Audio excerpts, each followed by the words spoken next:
Assalamualaikum warahmatullahi wabarakatuh. Balik lagi bersama saya Gustaf Abitri Sentosa. Pada video kali ini saya akan membahas tentang batang otak dan 12 nervus lainnya eh, dan sebagainya. Nah, video kali ini masih sebagai tugas laboratorium anatomi Universitas Malahayati. Jadi, bagian batang otak paling tua adalah penghubung vital antara medula spinalis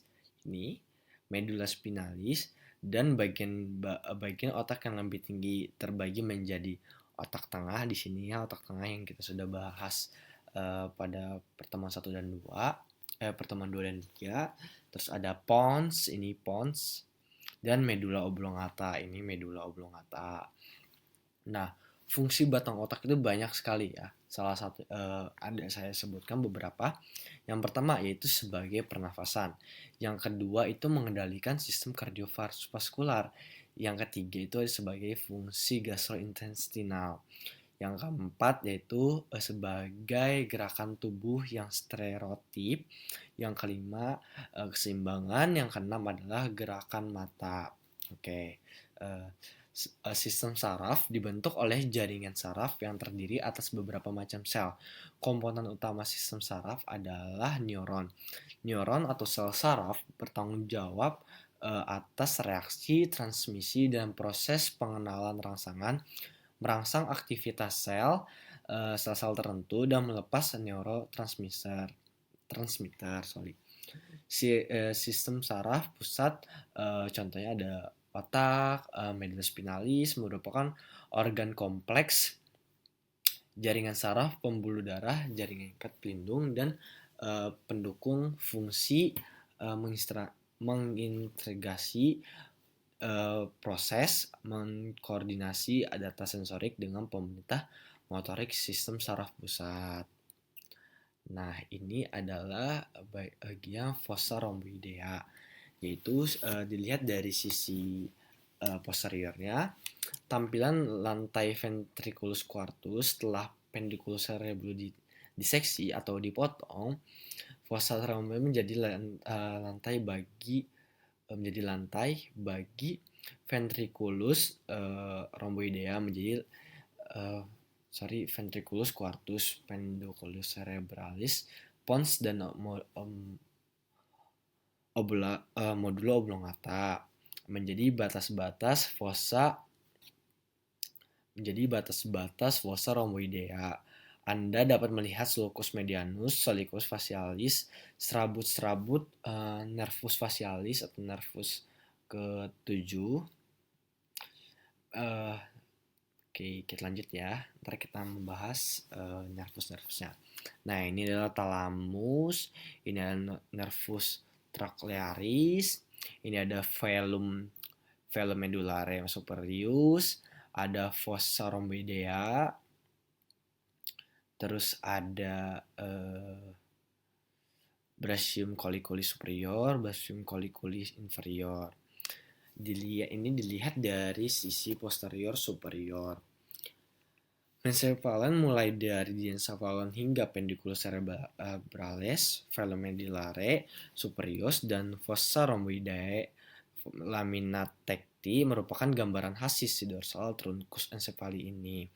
Ia tersusun dari colliculi superior dan colliculi inferior yang saya sebutkan, dan membentuk tectum encephali. Di setiap sisi colliculi yang bersangkutan terhubung dengan diencephalon melalui berkas serabut. Di bawah colliculi inferior ada nervus trochlearis, menjadi satu-satunya nervus cranialis yang keluar dari truncus encephali di sisi dorsalnya. Nah, ini gambaran sama, tapi dilihat dari posterior superior. Pons dan bagian-bagian utamanya, ini pons, ini ya, pons. Aduh, pegal. Ini medula spinalis.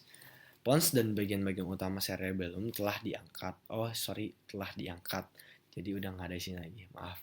Telah dipotong di bidangnya medianya dan dilipat sisi kanannya. Glandula pinealis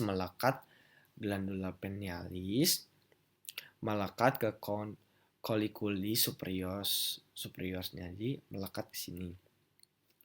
Ventriculus tertius terletak di atasnya.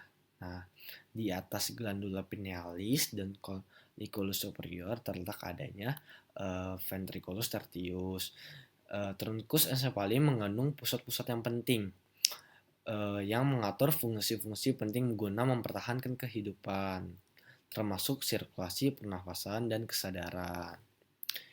Ini namanya truncus encephali beserta ventriculus quartus dan cerebellum. Ini sudah dipotong ya. Ini dikatakan pohon kehidupan. Nah, korteks cerebelli yang khas, fossa romini terletak di sisi anterocerebellum dan menjadi lantai bagi ventriculus quartus.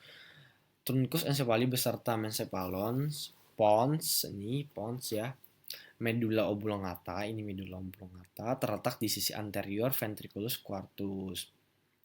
Sini ventriculus quartus.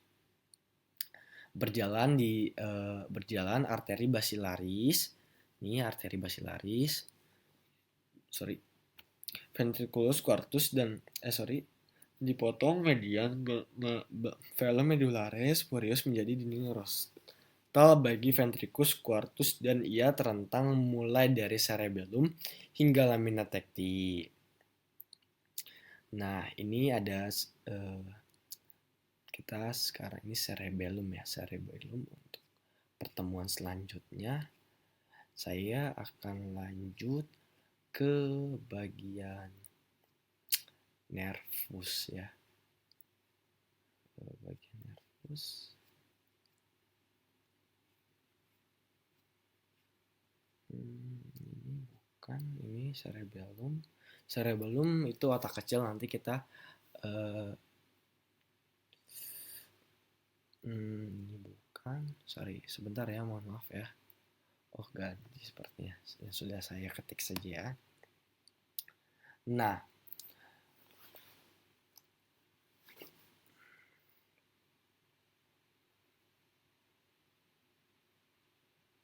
ada 12 nervus yang berhubungan dengan otak dan medulla spinalis. Saraf yang langsung keluar dari otak disebut saraf cranialis atau saraf otak dan jumlahnya ada 12. Fungsinya tuh sangat bermacam-macam.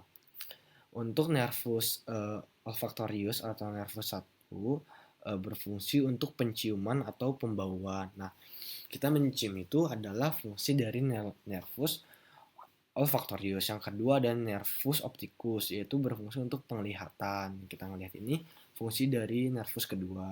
Terus ada nervus ketiga, yaitu nervus oculomotorius. Dia berfungsi sebagai penggerakan bola mata. Contohnya ada musculus rectus, musculus superior, musculus rectus superior, musculus rectus inferior, musculus rectus medialis. Terus ada nervus keempat, yaitu nervus trochlearis, yaitu berfungsi sama untuk pergerakan bola mata. Contohnya ada musculus obliquus superius. Terus ada nervus kelima, yaitu nervus trigeminus. Ada dua fungsi, yaitu fungsi motorik dan fungsi sensorik. Fungsi motoriknya itu mempersarafi otot yang mengatupkan mulut. Fungsi sensoriknya mengurus sensibilitas wajah. Terus ada nervus ke-6, yaitu nervus abducens, berfungsi untuk mempersarafi otot pergerakan bola mata, yaitu musculus rectus lateralis.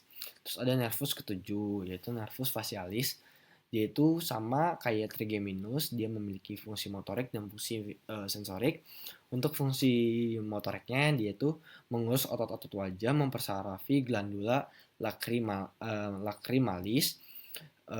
Yang fungsi sensoriknya yaitu mempersarafi 2/3 lidah bagian depan.